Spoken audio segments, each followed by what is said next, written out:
Yo, check 1, 2. Flavor Flav in the building. And you know who you listening to? The 3-point conversion. Flavor Flav in the building.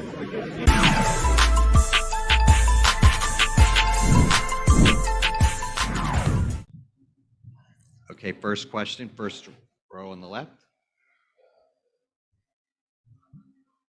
Manning, CLNS Media. Ime, I'm curious how you grade a Jason Tatum performance. It feels like you can't always grade it off of his shooting and maybe not even off of his assists. But tonight, it just felt like the playmaking that we talked about before the game just showed off at a new level there. Yeah, and to your point, we've talked about it throughout the year, and I've talked to him at length about impacting the game when he's not having his best offensive night. And so did that tonight, obviously going 3 for 17. That's usually not going to happen, but what he did well and did early was get others involved. 7 or 9 assists pretty early in the game, finished with 13. And the shot's not falling. He still attracts a good amount of attention, made the right plays. And I love his growth and progression in those areas where he's still guarding on the defensive end, still getting others involved, not pouting about his shots and trying to play through some mistakes and some physicality that they were playing with him. So when they went in boxing one on him to try to take him out, made it tough at times, but that's why we're a team. We don't rely on one guy, and you saw others step up tonight. Fourth row, Tim Bontemps. Ime, you've talked a bunch these playoffs about your guys' struggles in the third quarter. Golden State's obviously historically great in those quarters. What allowed them to get going there? And then conversely, what caused everything to flip the other way again in the fourth? Offensive rebounds to start the quarter, turnovers to start the quarter. We didn't have an extremely high number, only finished with 13, but started the quarter off poorly in that area. We hadn't played our best by any stretch of the imagination in the first half, and to only be down 4, we felt we were in decent shape, knowing they come out playing hard in the third, turn the ball over, and then Looney on the glass. I think they had 4 or 5 offensive rebounds that quarter, and so the extra possessions for them, that's obviously way too many, giving up 12 offensive rebounds for 26 points, way too many. And so we can clean up those areas. We knew we'd be in good shape, and I think we did that in the fourth quarter. Until they hit that late 3, it was a 13-point quarter, and credit to our guys, credit to Marcus, the defensive player of the year on the bench, while Peyton, Derrick, and other guys are stepping up on both ends, and then we can bring them in to close it. And so, like I said, we rely on the team defensively. Offensively, they're great as well, scoring 40, but really the offensive rebounds, turnovers in that quarter got them ahead. Second row for a seat. Hi, Ime. How proud were you of just the fight that you saw in your team tonight, and considering they had never had finals experience before? I mean, the lack of nerves that they showed. Yeah, that's kind of who we've been all year. Tough grinders, resilient group that we can always know we can rely on our defense to kind of buckle down when needed. Weren't playing our best in the first quarter. Curry got loose, didn't score in the second quarter, and we held them to 22, got ourselves back in the game. They had another big third quarter due to some of our mistakes and a lack of physicality on our part, and then we can lock down again and play great in the fourth. And so we always rely on that, and impressive against a really elite scoring team. On the far right, Tim Reynolds. Tim Reynolds with the Associated Press. Ime, I understand that you take a win no matter how it comes. I get that. But in a weird way, is it more rewarding when you're not riding a guy who scored 40 or something like that, when you had so many guys, especially in the fourth, doing it on both ends? A win is a win, but does that make it even more significant the way you guys did it?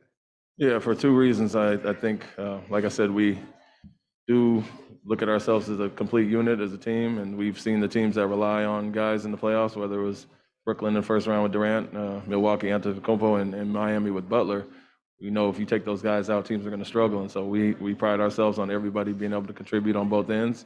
So that's rewarding, especially on a night where your best guy has an off night. Others step up, and like I said, some of the starters on the bench, other guys are playing great. Al coming in, stepping up late. So we do. It is rewarding, and knowing we can play so much better. That's the main thing. Didn't have a great 3 quarters and kept ourselves in the game, and then locked down when we needed to. Seventh row on the left. Robert Littell, BSO. Can you talk to us a little bit about the play of Derrick White in the fourth quarter when you guys made that mini run? He really was playing aggressive throughout the game, but what did he really bring to the table to help start that run in the fourth quarter? Yeah, a little bit of everything. Obviously going 5 for 8 from 3, but playmaking, shot making, and defense. Talk about we don't have much drop off when Marcus goes out and he comes in. His size and versatility on the defensive end. playmaking ability to get guys involved and be aggressive on offense was huge tonight. So to get 21 from him when other guys were struggling, and 24, even Peyton's 8, and 24 from Al, and 26 from JB. It's huge on a night where JT's not going. So we needed that from him. That unit kind of kept us rolling in the fourth quarter to start and defended extremely well. And Derrick has been playing extremely well lately, as you saw in the last few games in Miami series. Fourth row on the right. Abby Chin, NBC Sports Boston.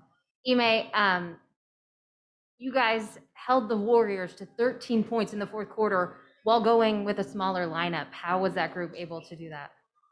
I think our switches were aggressive.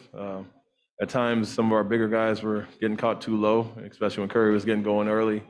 So we wanted to go with a smaller unit and kind of get more aggressive on the ball. A lot of small. We did some pre-switching to keep the bigs out of the actions and took some time off the clock. And then this is what we rely on all year, our one-on-one defense. And guys really clamped in a little bit better, more physicality, more awareness on their shooters, taking up some space. And seemed like they seemed to wear them down a little bit. But we pride ourselves on guys having to beat us one-on-one all night. And although he had 34, only had 13 after the first quarter. So did a decent job after that. On the far right, Mark Murphy. Hey, man.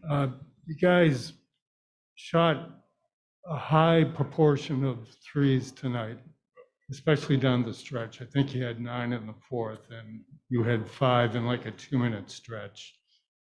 Is that basically what they were giving you all night? I mean, Yeah, late in the game, they went to box and one on JB. Early in the game, they went to box and one on JT, and they went to zone some late. And we started getting some penetration, getting to the basket. They zoned up a little bit, and every time we got the ball in the middle, they collapsed the paint, and kickouts were wide open there, and guys obviously stepped up and made them. So we'll take that all the time. Knowing they're a little smaller, don't have rim protection, they do it as a team, and that's a shot that they give up a lot of times. Kevin O'Connor in the first row. Ime. Tonight, Jaylen Brown isolated 17 times according to the second spectrum. You guys scored 15 points on those, and we've seen him every year in his career get better and better at scoring in isolations and creating for others.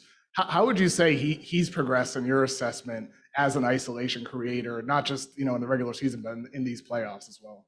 Yeah, it's something he's growing and learning about. Still learning to play in that crowd and make the right read at times. But early in the game, got a little dribble heavy at times, had some turnovers and some tough shots. And we showed that at halftime that we don't have to take any of those. They're going to collapse the paint, know where your outlets are at, let's get our spacing correct. And they do have some favorable matchups for us that we can attack. And so we got to that in the second half. He had a great start to the fourth quarter with JT struggling a little bit. We went to him more, and he was extremely aggressive getting downhill. Got the big switched on him and got the shots that he wanted. Third row on the right. Rohan Nadkarni, Sports Illustrated. Ime, I think in the first half, the broadcast caught Marcus saying something about adjusting a little bit defensively, asking the bigs to come up a little bit more. Yep. In the fourth quarter, though, specifically, did you adjust anything you guys were doing defensively? Did you ask the guys to do anything differently? Why do you think you're able to have so much success in the last few minutes of the fourth? Yeah, we started switching more instead of, they were attacking Rob at times with Wiggins. He was a little bit too low. Al was as well. So we got a little bit more aggressive and took away some of their airspace on the threes and tried to get them inside the three-point line and make them beat us there, as well as going with the smaller lineup. So did some pre-switching to keep the bigs off and worked well for us. Last question, Adam Himmelsbeck, second row. Steph was saying yesterday, thinking back to his first finals, game one of his first finals was the day he felt it, he felt the jitters. I feel like you could see it a little bit out there with a few air balls from guys who don't usually. What is it like to withstand a huge first quarter from Steph, withstand this crowd, and still at the end of this night to come out with a win? What does that do for you guys, do you think, moving forward? It's confidence builder because we didn't play our best at all. Obviously, Jason didn't play his best, but every time we looked up, 32-28 after the first quarter, only down 4 at halftime, and we hadn't played well at all. And so they finally stretched the lead a little bit to get us to 92-80 going into the fourth, but we had a huge quarter there. So knowing what we can do defensively, if we're a little more tuned in, lack of communication in the first half, I think obviously shows the blueprint for what we can do there. I think getting those opening night jitters out, and I think that settled some as the game went on. And, saw other guys step up, but we don't expect JT to have a tough shooting night like that again. I don't know if you attribute it to jitters or some of the defense that we're throwing at him, boxing one in some of those zones, but shows what we are, which is a team. Thank you, Coach. Thank you.